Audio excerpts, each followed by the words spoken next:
Your life isn't over just because you failed. In fact, what I'm about to tell you might be the most liberating thing you'll hear all year. Every single person you admire has failed spectacularly at something. The only difference between them and everyone else is what they did next. Think about that for a moment. Every success story you've ever heard started with failure. Every comeback began with a setback.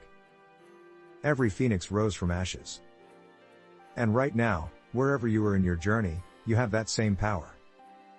Here's the truth nobody talks about. Second chances aren't just possible. They're practically guaranteed if you are willing to take them. The universe doesn't care about your past. Biology doesn't remember your failures. Your brain is literally designed to adapt and overcome. So why do we feel like starting over is impossible? Let me share something that changed my perspective completely.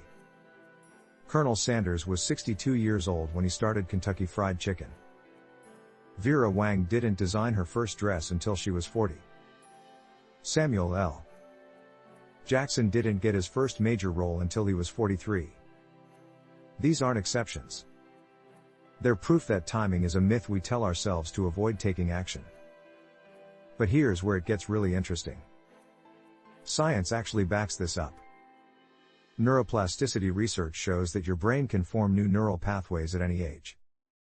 You can literally rewire your thinking patterns, learn new skills, and change your behavior no matter how old you are.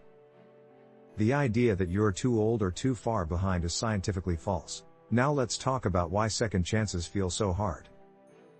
It's not because they actually are hard. It's because we carry the weight of our first attempt. We remember every mistake. We replay every failure.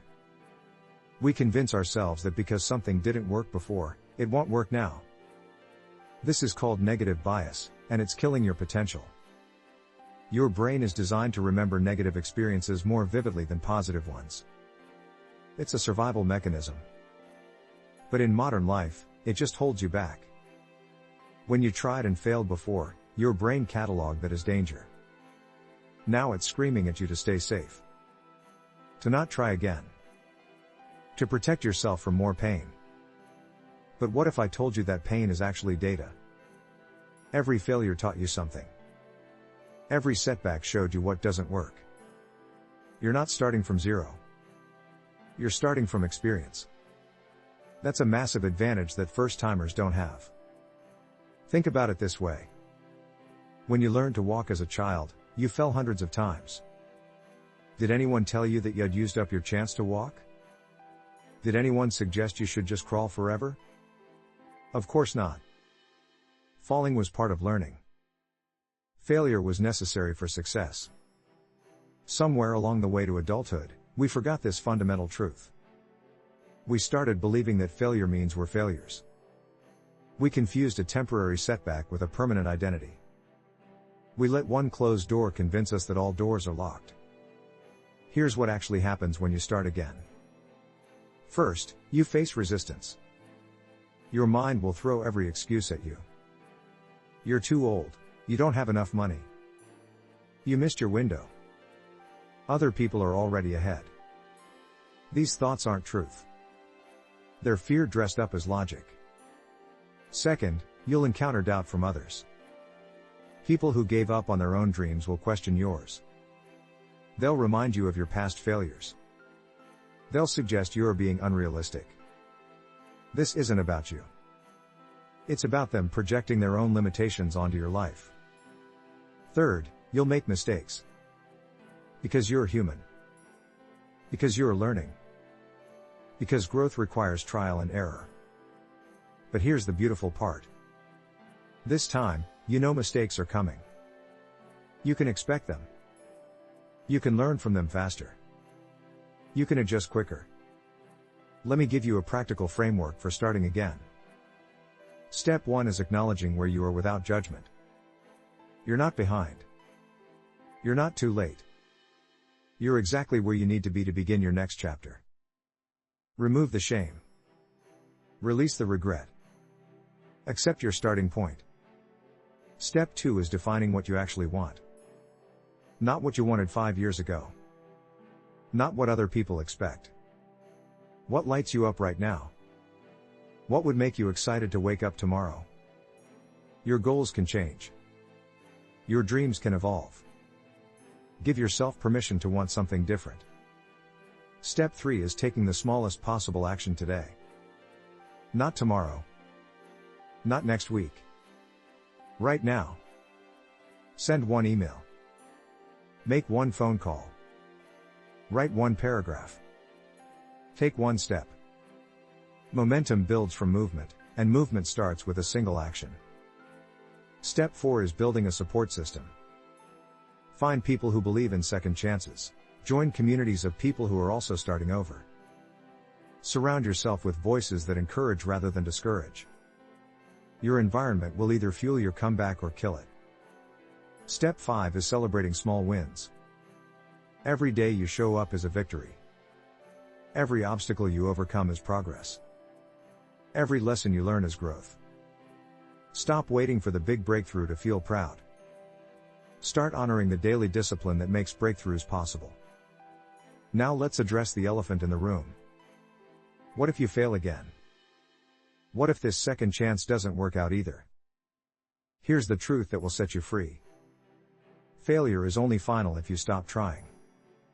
As long as you're willing to get back up, you haven't failed. You've just found another way that doesn't work. Thomas Edison tried 10,000 different materials before finding the right filament for the light bulb.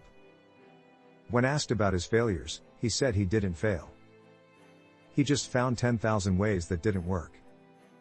That's not toxic positivity.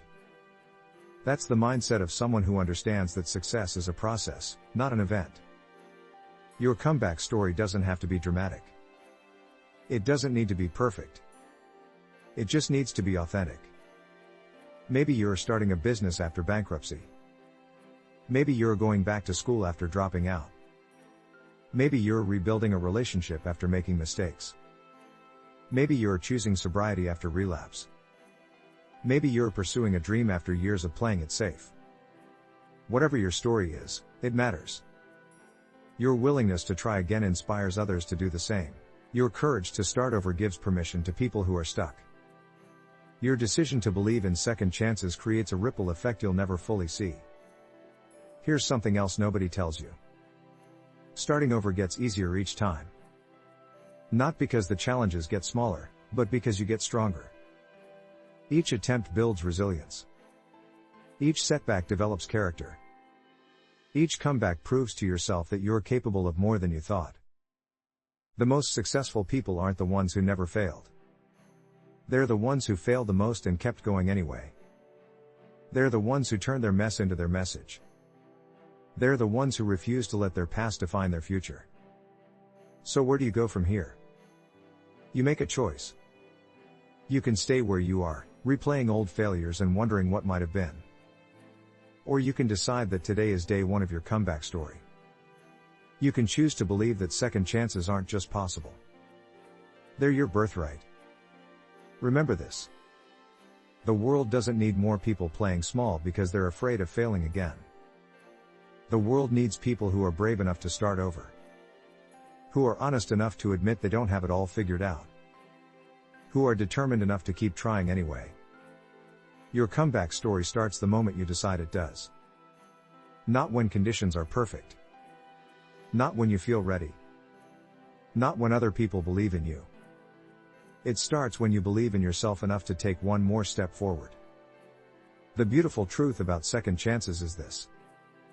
They're always available. They're always waiting. They're always possible. The only question is whether you're ready to take yours.